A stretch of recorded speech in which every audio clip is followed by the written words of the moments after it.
Olá pessoal, chegamos ao nosso segundo vídeo e aqui nós vamos discutir um pouco sobre por que e quando fazer revisões sistemáticas pré-clínicas. Nessa discussão, eu gostaria de trazer para vocês dois grandes exemplos de boas revisões sistemáticas pré-clínicas, uma de cada um daqueles grupos que nós comentamos anteriormente, uma do Camarades e uma do Circle. Começando pela revisão do Camarades, aquela revisão que eu mencionei no nosso último vídeo sobre nimodipina e AVC isquêmico agudo. Bom, nesse caso, existia, lá pela década de 2000, final da década de 90, começo da década de 2000, vários ensaios clínicos randomizados feitos para que a gente tentasse usar a nimodipina para casos de AVC isquêmico agudo, de isquemia focal, em seres humanos. Por quê? A nimodipina já era, na época, uma droga com vários usos na neurologia, e se queria, então, esse repropósito de droga, né? Buscar o efeito de uma droga que já existe, que já tem segurança testada, para um outro desfecho. Então, esses ensaios clínicos foram feitos com 7.000 pacientes. Foram 6 ou 7 ensaios clínicos, totalizando 7.000 pacientes. E qual foi o resultado? Nenhum desses ensaios clínicos demonstrou qualquer efeito benéfico da nimodipina para esses pacientes. Não todos dados negativos. Bom, um dos pesquisadores, em 2001, acabou descobrindo que, mesmo antes dos ensaios clínicos, já existiam pesquisas pré-clínicas em animais, em roedores, sobre os efeitos da nimodipina em modelos animais de isquemia focal. E aí ele leu esse primeiro artigo e pensou, poxa, vou fazer uma revisão sistemática pré-clínica sobre isso que a gente está analisando nos seres humanos. E ele acabou descobrindo que existiam vários estudos pré-clínicos nesse modelo, né, de AVC isquêmico agudo e uso de nimodipina. Então ele fez a revisão sistemática dele, ele fez a meta-análise dele, e ele concluiu que os estudos em animais já demonstravam que não existia qualquer potencial terapêutico da nimodipina para casos de AVC isquêmico agudo. Os dados em animais não davam qualquer potencial para melhora. Nessa visão poética e utópica da pesquisa translacional, o dado da pesquisa pré-clínica deve ser transposto para a pesquisa clínica depois de ter sido devidamente testado. Isso não aconteceu nesse caso da nimodipina. E a verdade é que muitas vezes isso não acontece, o pesquisador clínico não olha a literatura pré-clínica antes de fazer seu estudo. Mas qual foi a grande conclusão, então? Nós tivemos ensaios clínicos com dados negativos e uma meta-análise pré-clínica com dados negativos. A conclusão é que, se o pesquisador clínico tivesse, antes de ter feito o seu ensaio clínico, parado e avaliado a literatura pré-clínica, ele teria percebido que não existia qualquer potencial terapêutico da nimodipina nesses casos. Não existia uma margem para dados positivos nesse estudo clínico muito pequena, e ele não seria justificável. Ao não ter olhado a literatura pré-clínica de antemão, os pesquisadores clínicos tiveram um gasto desnecessário, não justificável de tempo, financiamento para pesquisa, tempo e disponibilidade e esperança dos pacientes e também uso de estrutura clínica de pesquisa e assistência. Vejam tanto que seria economizado, melhor distribuído ou melhor utilizado se esses estudos não tivessem sido feitos, porque eles não teriam justificativa para isso. Então, a conclusão desse primeiro estudo aqui que eu digo para vocês é: todo pesquisador clínico, principalmente em estudos de farmacologia, de intervenções farmacológicas, deve analisar a literatura pré-clínica antes para saber qual é a margem de sucesso ou a chance de dados positivos que o meu estudo clínico pode ter. É claro que a gente nunca vai ter 100% de estudo dando certo, mas eu devo fazer tudo o que for necessário para garantir que a minha margem é maior, porque isso envolve financiamento de pesquisa. O segundo caso é o estudo do Circle. Uma das primeiras revisões sistemáticas feitas pelo Circle. Nesse caso, a gente teve o pesquisador clínico olhando para os dados pré-clínicos de antemão. Nesse caso, o que aconteceu? Alguns pesquisadores holandeses, gastroenterologistas holandeses, descobriram que existiam alguns estudos interessantes em camundongos, demonstrando que intervenções com probiótico tinham efeitos positivos, efeitos interessantes em casos de pancreatite aguda nos animais. Ou seja, seria uma boa intervenção para caso de pancreatite, probióticos. Sabendo disso, eles, testaram em seres humanos, porque já parecia bem seguro nos animais. E fizeram um grande ensaio clínico randomizado chamado ProPatria. Vocês podem procurar aqui, a gente tem a meta-análise nessa figura, nesse slide, mas procurem o ensaio clínico randomizado chamado ProPatria. Vocês verão que a mortalidade nas pessoas que receberam o probiótico foi 3 vezes maior do que o grupo controle, o que é uma tragédia. A gente sempre faz um ensaio clínico randomizado esperando que os pacientes que vão receber a minha intervenção vão melhorar, vão ter mais desfechos positivos, menor mortalidade do que o grupo controle que recebe um tratamento inerte ou que às vezes a terapia padrão. E não, aqui a gente teve 16% de mortalidade no grupo experimental que recebeu os probióticos e 6% no grupo controle. Aí o pessoal do Circle resolveu analisar os estudos que os pesquisadores holandeses haviam tomado como premissa para o estudo clínico. E fizeram uma meta-análise dos estudos pré-clínicos. E somente na meta-análise, quando conseguiram explorar as fontes de heterogeneidade desse estudo pré-clínico, ficou evidente o motivo pelo qual tudo deu tão errado. Nos animais, o probiótico só funcionava quando ele era dado antes da pancreatite, como um tratamento. Vejam, aqui tem uma característica importante da experimentação animal, que a gente consegue induzir doenças, coisa que não é possível no ser humano. Então, na pesquisa pré-clínica, os animais eram tratados com probiótico por bastante tempo, então, não num artigo só, né? Todos os artigos foram analisados, são algumas dezenas de artigos, então os animais eram tratados com probiótico por um tempo, então se induzia um modelo de pancreatite aguda, e os animais que recebiam probiótico tinham desfechos menos piores, né? No ser humano era diferente. O ser humano, o paciente chegava no hospital com um caso de pancreatite aguda, e aí ele era randomizado para um grupo que recebia probiótico ou a controle. Então, veja, o probiótico em animais era prevenção, probiótico em animais era prevenção, probiótico em seres humanos era tratamento. Além disso, existia diferença na via de administração, diferenças importantes de dosagem, de modo que a conclusão é, os pesquisadores olharam para a literatura pré-clínica e estudaram de modo errado, e aí só conseguiria realmente definir qual seria a melhor via de administração, momento de administração e dose, uma revisão abrangente e uma análise criteriosa dos dados pré-clínicos, o que só que você consegue com uma revisão sistemática e meta-análise bem feita. Esses são os 2 principais casos, né? 2 grandes exemplos que mostram como a revisão sistemática e a meta-análise pré-clínica poderiam ter melhorado ou ter levado a melhores desfechos na pesquisa clínica. Então, casos clássicos e bem importantes do uso da revisão sistemática pré-clínica para a pesquisa translacional.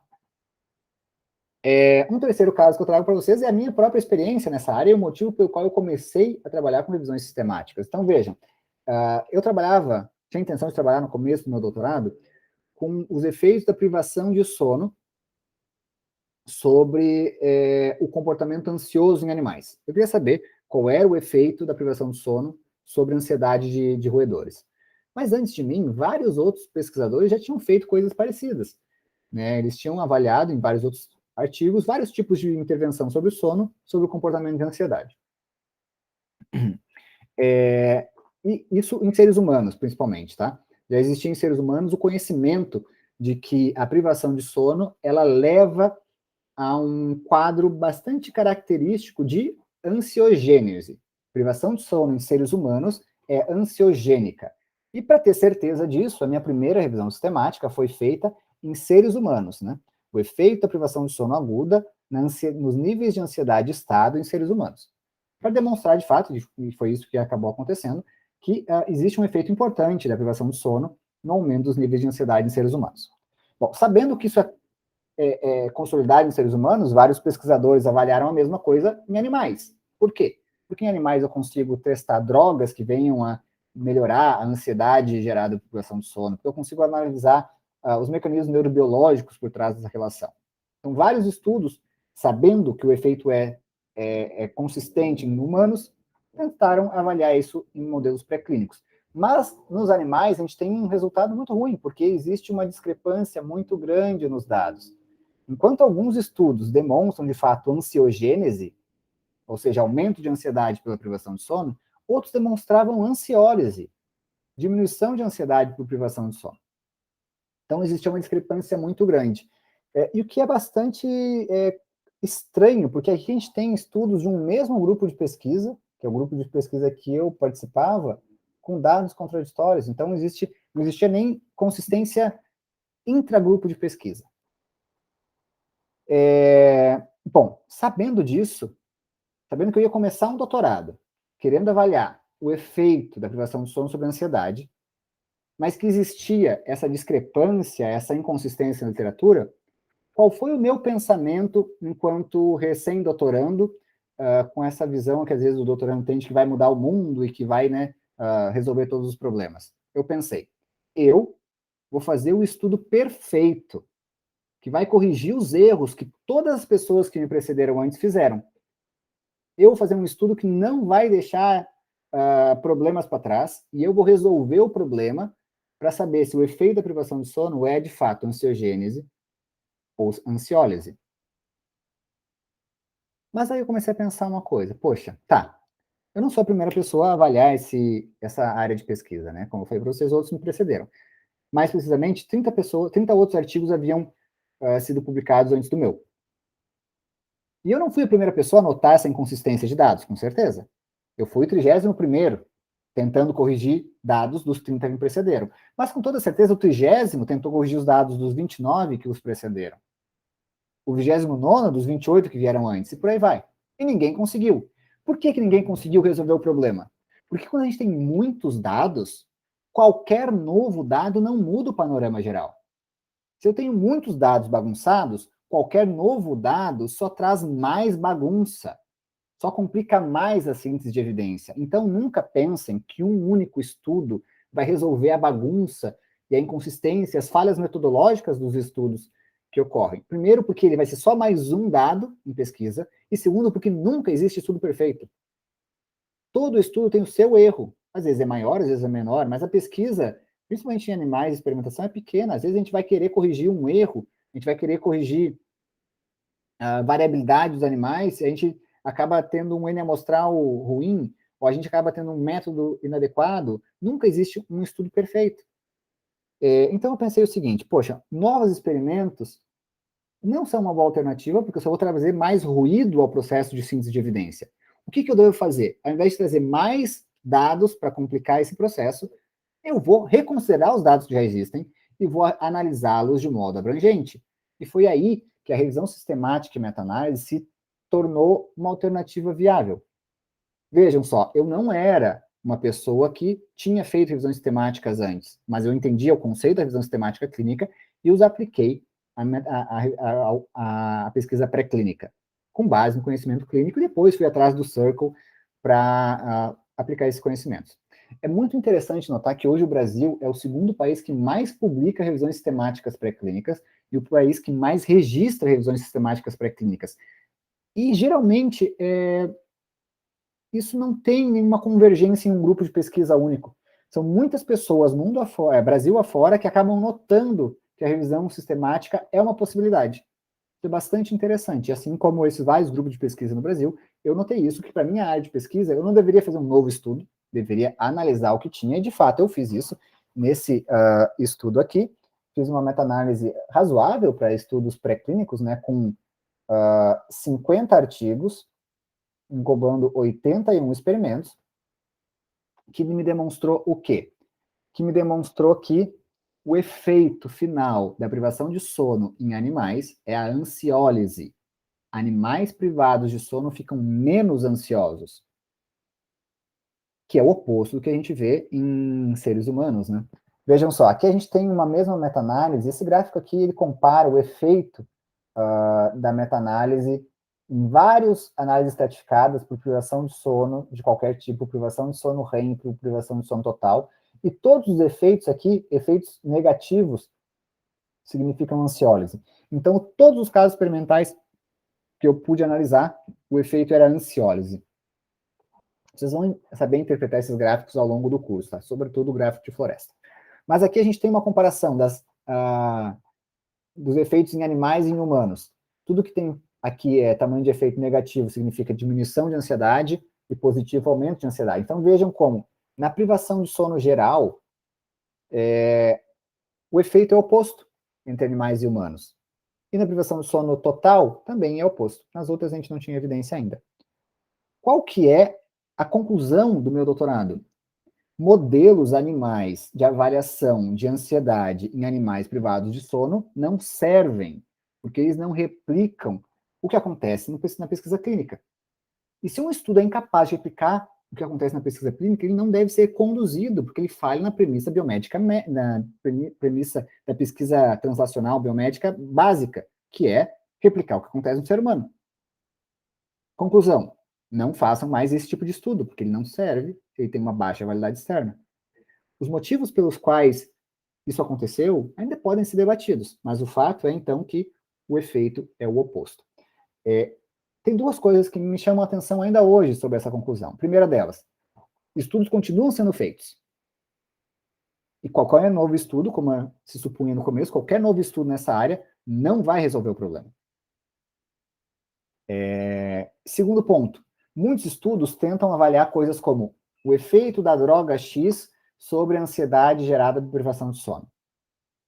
Isso é bem irresponsável, porque se a relação dos dois itens primários aqui, privação de sono e ansiedade, não é consistente, como é que eu trago um terceiro item como um tratamento, como um fator adicional, como exercício físico, nessa relação, né? Então vejam, no meu caso, a revisão sistemática pré-clínica serviu para resolver um problema translacional.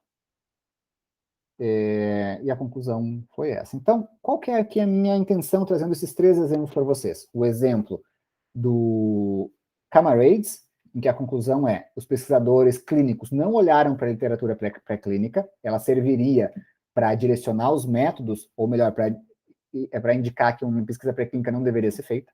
O exemplo do Circle, que diz que os pesquisadores olharam, mas olharam mal para a literatura pré-clínica, e se tivessem olhado bem, teriam feito melhores ensaios clínicos.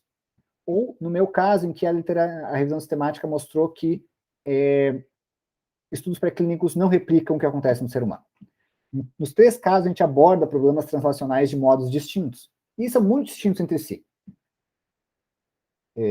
Vieram de premissas diferentes, com intenções diferentes. Então, a ideia aqui é, assim como elas serviram em três casos tão distintos como eu mostrei para vocês, elas podem servir para os casos de vocês, para a área de pesquisa de vocês, desde que vocês consigam abrir a cabeça e enxergar o benefício de se avaliar de modo abrangente e de organizar a literatura de um modo rigoroso, o que se tem, para poder esquematizar, poder planejar a pesquisa de vocês. Então, abram a cabeça e tentem encaixar, e vejam se é possível, se é factível encaixar a revisão sistemática pré-clínica na linha de pesquisa de vocês.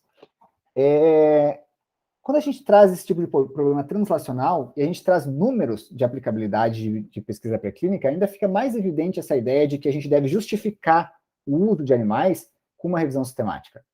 Isso aqui tem um pouco de relação com o que a gente falou no primeiro vídeo de crise de reprodutibilidade. Vejam só, hoje a gente publica muito em literatura pré-clínica, mais ou menos 126 mil artigos, hoje deve ser bem mais, mas hoje, em 2006, foi a última grande estimativa que a gente teve sobre essa área. Se gasta 50 milhões de animais por ano, isso não seria um problema, desde que esses dados tivessem uma alta chance de dar certo. Mas a reprodutibilidade é tão baixa que a gente tem uma qualidade, uma baixa qualidade dos estudos, em 80% dos casos a gente não tem mínimo no relato, e uma reprodutibilidade muito baixa, né? A gente já falou antes que era de 11% a 25% de reprodutibilidade, e 85% das novas drogas testadas em animais falham. Então, nesses casos, por que ao invés de fazer um novo estudo pré-clínico que tem essa chance de dar errado, ou mesmo um novo estudo clínico com chance de dar errado, por que a gente não analisa o que já existe, tentando refinar os métodos que eu vou utilizar na minha pesquisa? Então, vejam só, no final das contas, a revisão sistemática pré-clínica, ela tem três grandes intenções. Primeiro, sintetizar evidências. Eu quero fazer uma síntese de evidências para saber se uma determinada intervenção afeta ou não um determinado desfecho. Segundo, promover ética em pesquisa animal. Por quê? Porque se eu faço uma revisão pré-clínica, eu sou capaz de prevenir a condução de estudos duplicados. Se pela minha revisão sistemática eu consigo notar que já se chegou a um efeito robusto, um efeito confiável, um efeito com uma chance pequena de alterar o panorama de evidências com novos estudos. Não tem por que fazer mais estudos. Então, eu previno estudos duplicados com revisão sistemática. Eu previno o uso desnecessário de animais se eu mostro ou que já chegou a um nível confiável de evidência, ou que a evidência é inconsistente em animais. Em qualquer um desses dois casos, não preciso mais utilizar animais, porque isso não muda o panorama. E, de uma maneira geral, a revisão sistemática ela é uma alternativa ao uso, porque como eu posso testar hipóteses simplesmente pela revisão sistemática com meta-análise, ela em si é um método alternativo ao uso de animais. Isso traz muito o conceito dos 3 R's na pesquisa pré-clínica, né? A ideia de reduzir o número de animais, refinar os métodos e substituir animais por outros métodos quando possível.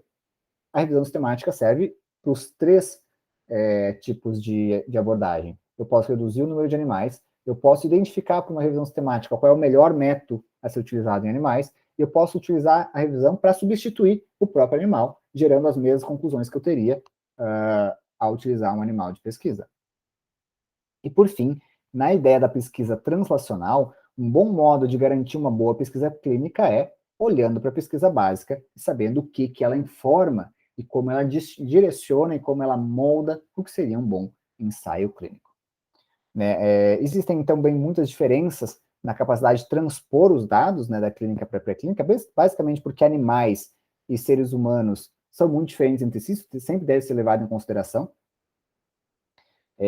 Mesmo na literatura pré-clínica, né, quando a gente faz um estudo com a ideia de usar um modelo animal, a gente tem que saber que é um bom modelo animal, considerando todas as diferenças genéticas, comportamentais, biológicas das diferentes espécies, e sabendo também muitas vezes que o pesquisador pré-clínico não vai encontrar os dados, o pesquisador clínico não vai encontrar os dados pré-clínicos por uma coisa chamada viés de publicação, que a gente vai entender melhor ao longo desse curso, mas por hora serve para, é suficiente dizer que o viés de publicação é aquela dificuldade que nós temos de encontrar dados pré-clínicos, sobretudo dados pré-clínicos negativos, porque eles não são indexados ou não são publicados em revistas boas, em revistas encontráveis, em revistas indexadas.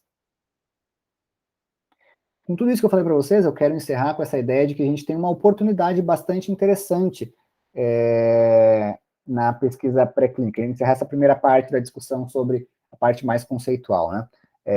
A gente tem uma oportunidade boa porque o Brasil é, de fato, o segundo país que mais publica revisões sistemáticas pré-clínicas, perdendo só para os Estados Unidos. Por mais que no número total de artigos a gente esteja muito distante dos Estados Unidos, né? E no número de artigos de protocolos de revisões sistemáticas registradas em pesquisa animal, no Próspero, que é o principal base de registro, nós somos o primeiro colocado. E uma outra oportunidade interessante, além desse benefício, é o potencial, né, que a própria revisão sistemática tem de gerar dados robustos, confiáveis, mas existem desafios. E quais são os desafios? O tempo para que eu faça uma revisão sistemática, geralmente não é uma coisa que se faz em pouco tempo, ela demora. A carga de trabalho, sobretudo trabalho braçal, de revisar milhares de artigos. A estatística costuma ser um problema. A estatística da revisão sistemática da meta-análise simples, da mais tradicional, não é difícil, mas exige conhecimentos básicos de estatística que não podem ser negligenciados. E, por fim, a responsabilidade de um pesquisador. Esse é o ponto que nunca é debatido, mas é importante ser mencionado aqui. Quem publica uma revisão sistemática leva nas costas a responsabilidade de sintetizar evidências, de gerar altos níveis de evidências. Quando isso é mal feito, a gente está criando um grande problema. Pense que na clínica, na revisão sistemática clínica, por exemplo, o SUS, ele só coloca uma nova droga, uma nova intervenção, uma nova terapia na lista do que o SUS faz, se a evidência daquela intervenção é devidamente testada por uma série de meta-análises, e o SUS é bem rigoroso nisso. Revisões sistemáticas, então, mal feitas, podem gerar impactos muito ruins à saúde humana. O mesmo vale para a literatura pré-clínica, de maneira que um dado, uma meta-análise mal feita, pode determinar ou pode direcionar estudos mal feitos, tanto na clínica quanto na pré-clínica, né, no âmbito clínico e no âmbito pré-clínico. Então, a gente não tem que pensar simplesmente que é um artigo a ser publicado, mas na responsabilidade de ter esse trabalho, de gerar evidências em saúde. Dito isso, quando nós devemos fazer ou considerar fazer uma revisão sistemática? Primeiro, elas deveriam ser o passo inicial no planejamento de qualquer estudo, em áreas como toxicologia, farmacologia, fisiologia, principalmente. Por quê? Se eu sou um pesquisador pré-clínico, uma revisão sistemática de dados pré-clínicos vai garantir que eu faça um estudo com uma base mais sólida, sabendo se existe motivo para que eu faça novos estudos em animais, sabendo quais são os melhores métodos, quais são os melhores modelos. Então, isso refina o meu estudo. Para pesquisador clínico, a revisão pré-clínica dá uma maior garantia sobre o potencial de sucesso do meu estudo, define coisas como via de administração, dose, então é um bom método de direcionar as intervenções na clínica, de planejar um estudo clínico, né? Então isso é bem dito tanto pelo Circle como pelo Camarades, e aqui nós no Brisa reforçamos isso. Muitos estudos deveriam ser precedidos por uma revisão sistemática pré-clínica, talvez não necessariamente com a intenção de publicar isso, mas simplesmente de garantir que as coisas sejam feitas respeitando a ética na pesquisa pré-clínica e aumentando a chance de sucesso na pesquisa clínica. Então, a gente pode dizer que se pode fazer uma revisão sistemática pré-clínica quando há necessidade de sintetizar a literatura. É a premissa primária, numa perspectiva tradicional das revisões sistemáticas. Quando há inconsistência nos resultados, porque é pela revisão sistemática que a gente consegue explorar as fontes de heterogeneidade. Quando há um grande número de estudos no tema, por quê? Porque eu tenho poucos estudos, eu consigo ler 2, 3, 5 estudos e sintetizar o que está acontecendo aí. Mas quando existem 30, eu vou ler aquilo tudo e eu não vou tirar conclusão nenhuma, porque é tanta coisa para eu sintetizar que passa da capacidade que um ser humano consegue ler e entender as coisas, a menos que sejam coisas muito, né, evidentes. E para avaliar a viabilidade de um estudo. O estudo faz sentido ou não, eu faço uma revisão sistemática pré-clínica e vejo. Se já chegou a um nível consistente de resultado, não tem por que fazer um novo estudo. Se já se chegou a um nível consistente que demonstra inconsistência, se os resultados são consistentemente inconsistentes, também não se precisa fazer nada. Quando eu vou fazer um novo estudo? Quando a minha revisão sistemática demonstrar que existem lacunas de conhecimento. Aí sim, está bem justificado um estudo em animais. Saibam também que a revisão sistemática tem um grande poder de combinar resultados. Isso é importante na ideia de que não existe estudo perfeito, algo que a gente já comentou bastante no começo desse vídeo e no vídeo anterior. Por não existir estudo perfeito, todo estudo tem o seu erro. Mas os erros geralmente não se repetem. Um estudo vai ter um tamanho amostral pequeno, outro não controlou uma variável de confusão, outro estudo usou um método não adequado, um terceiro estudo não randomizou seus animais. Vejam como os métodos, os erros não se repetem. Mas se existe um efeito biológico importante, geralmente ele pelo menos vai apontar para a mesma direção. Então, se eu combino vários estudos numa mesma análise, o que eu faço? Eu vou somar as evidências e eu vou diluir os erros e os vieses. E é esse o motivo pelo qual as revisões sistemáticas, sobretudo com meta-análises, levam a um nível alto de evidência, que eu estou diluindo erros e estou somando as evidências. Isso serve para a revisão sistemática.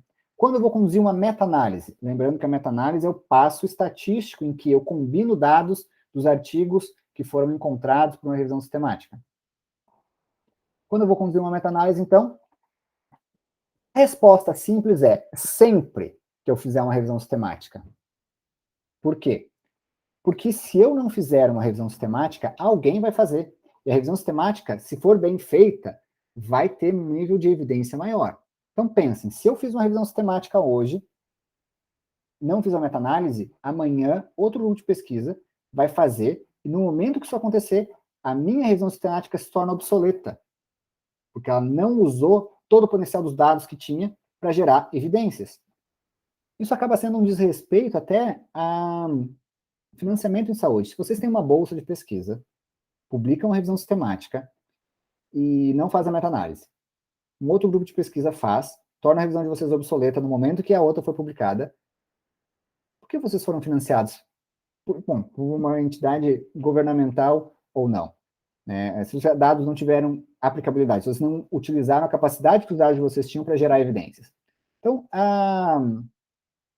a ideia é que uma revisão sistemática sem meta-análise é um desperdício.